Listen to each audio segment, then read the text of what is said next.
कभी आपने सुना है एक ऐसी लोरी जो हवा में बहती है, जैसे कोई माँ अपने बच्चे को सुला रही हो, लेकिन जब आप पलट कर देखते हैं तो वहाँ कोई नहीं होता। मैं साक्षी मल्होत्रा हूँ, दिल्ली के शक्ति नगर से हिस्ट्री ऑनर्स की स्टूडेंट हूँ। लेकिन कुछ हफ्ते पहले जब मैं खजानपुरी गांव गई थी छुट्टियाँ बिताने, वहाँ मैंने जो महसूस किया वो किसी भी किताब में, किसी भी इतिहास में कभी दर्ज नहीं किया गया।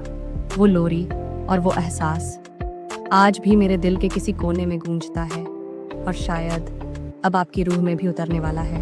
खजानपुरी में आई तो थी कुछ दिनों के सुकून के लिए, पर वो सुकून कुछ ज्यादा ही लंबा खींच गया। गांव की सुबह सुनहरी थी, चारों तरफ हरे भरे खेत, ठंडी हवा और वो सुकून जो दिल्ली की भीड़ में कहीं खो जाता है। लेकिन रातें कुछ और थीं, जैसे हर रात कोई अधूरी बात कहना चाहती हो पर आवाज़ हवा में अटक जाती हो। उस रात भी कुछ ऐसा ही हुआ। करीब 3 बज रहे थे। मैं अपनी चारपाई पर लेटी थी, आंखें बंद थीं, पर नींद नदारद। तभी कानों में एक धुन पड़ी, धीमी, टूटी सी, जैसे कोई बहुत पुरानी लोरी, दर्द से भरी, थकी हुई सी लोरी, वो जो सिर्फ माँ गाती है जब बच्चा उसके सीने से लगकर सोता है। लेकिन यहाँ कोई माँ नहीं थी, सिर्फ वो आवाज़ थी जो दीवारों में गूंज रही थी और दिल में उतरती जा रही थी। सुबह होते ही वो लोरी मेरे जहन में गूंज रही थी, जैसे रात ने कोई सवाल अधूरा छोड़ दिया हो। मैं सीधा नानी के पास पहुंची। उनकी आंखों में नींद थी, पर मेरी आंखों में सवाल। मैंने बिना रुके पूछ लिया, नानी, यहाँ कहीं आसपास कोई पुराना कब्रिस्तान है क्या? नानी ठिठक गई। उनकी आंखों का रंग जैसे पल में बदल गया। उन्होंने धीरे से कहा, तू क्यों पूछ रही है बिटिया? वो जगह है, वो इलाका बहुत पुराना है, वहाँ कोई नहीं जाता। वहाँ एक औरत की कब्र है जो आज भी अपने बच्चे को खोजती है। उनकी बात ने जैसे मेरे भीतर कुछ जगा दिया। मुझे याद आया, इतिहास की किताबों ने हमेशा यही सिखाया है, हर कहानी सिर्फ कहानी नहीं होती, उसके पीछे कुछ सच छिपा होता है।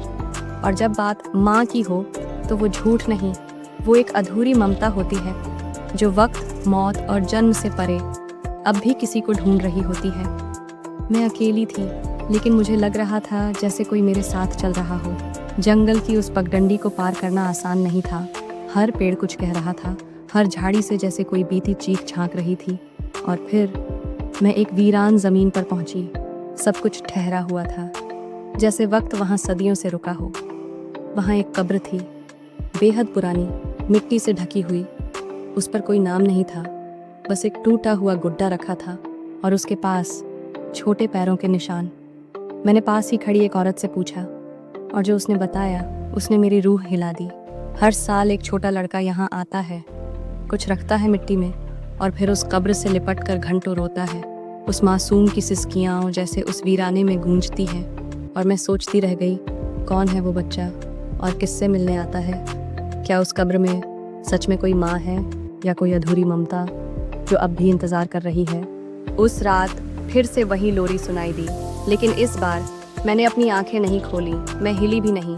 जैसे उस दर्द को महसूस करना अब ज़रूरी हो गया था। मैंने खुद को उस धुन में बहने दिया, जैसे कोई अनसुनी माँ मुझे अपने आंचल में छुपा रही हो। और फिर वो सपना आया। एक औरत थी, उसकी गोद में एक बच्चा, चारों तरफ आग थी, लेकिन उसके चेहरे पर डर नहीं था। उसकी आंखों में जो था वो सिर्फ एक चीज़ थी, डर नहीं, अधूरी ममता। एक माँ जो अपने बच्चे को बचाते बचाते खुद एक आग बन गई। और मैं उस लोरी में अब सिर्फ दर्द नहीं, माँ की चीखें सुन पा रही थी। मैंने गांव के सबसे बुजुर्ग इंसान से पूछा, वही जिनकी आंखों में वक्त की सारी कहानियाँ जमी थीं। वो कुछ देर चुप रहे, फिर बहुत धीमे से बोले, बहुत बरस पहले यहाँ एक विधवा औरत रहती थी। उसका बेटा, उस पर चोरी का झूठा इल्ज़ाम लगा और उसे गांव से निकाल दिया गया। वो औरत हर दिन उसे याद करके जीती रही और एक दिन चुपचाप मर गई। लेकिन मरने से पहले एक वादा छोड़ गई, मैं हर जन्म में तुझे ढूंढूंगी मेरे लाल, हर जन्म में। और वो बच्चा शायद अब बूढ़ा हो चुका होगा, शायद भूल गया हो सब कुछ, लेकिन माँ कहाँ भूलती है? शायद माँ ही हर जन्म में लौटती है, किसी न किसी रूप में, उस अधूरी ममता को पूरा करने। और तभी समझ आया, वो लोरी, वो दर्द किसी आत्मा की चीख नहीं थी, एक माँ की पुकार थी। तीसरी बार मैंने उस कब्र के पास रात बिताई। चांद आधा था, लेकिन उस चांदनी में वो बच्चा साफ दिखा। वही 8 या 9 साल का, नंगे पाँव, हाथ में कुछ नहीं था, बस आंखों में इंतज़ार था। माँ, आज गुड़िया नहीं लाई, लेकिन अगली बार ज़रूर लाऊंगा। मैंने उससे पूछा, क्या तुम जानते हो यहाँ कौन है? मैं तो हर बार आता हूँ दीदी, पर माँ अब भी मुझे पहचानती नहीं। उस पल मेरे अंदर कुछ टूट गया, क्योंकि वो सिर्फ एक बच्चा नहीं था, वो शायद हर उस अधूरे रिश्ते का प्रतीक था जो इस धरती पर अधूरी ममता के साथ बंधे हैं।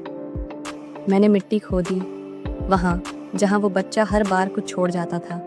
मेरी उंगलियों ने जब एक ठंडी चीज़ को छुआ तो देखा एक पुरानी शीशे की डिब्बी थी। उसके अंदर एक चिट्ठी कांपते हाथों से खोली और पढ़ा, अगर तू मेरी ये चिट्ठी पढ़ रहा है तो समझ लेना तू मेरी कोख से निकला बच्चा है।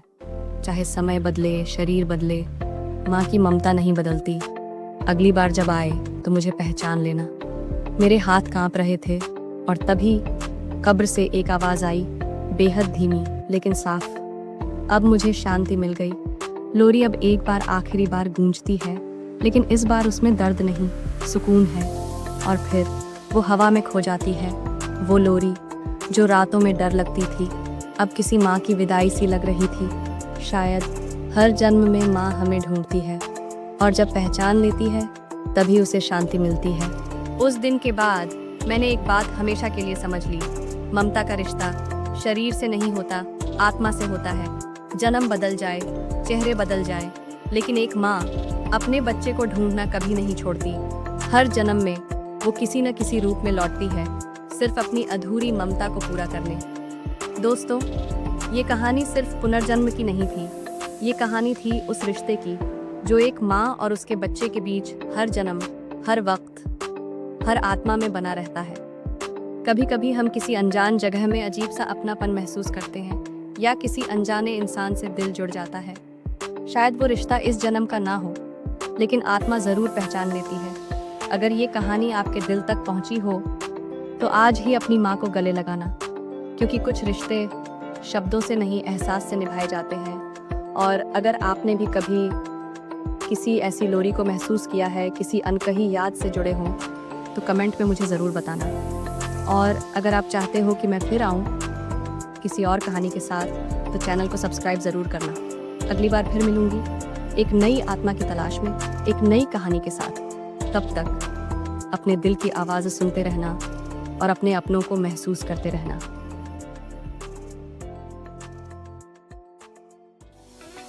अगर ये कहानी आपको पसंद आई हो तो हमें कमेंट में जरूर बताइए, और ये भी बताएं कि अगली कहानी किस विषय पर होनी चाहिए।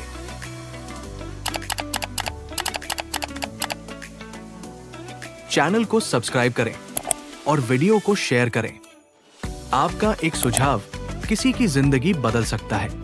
जुड़े रहिए, क्योंकि ये चैनल आपसे जुड़ा है।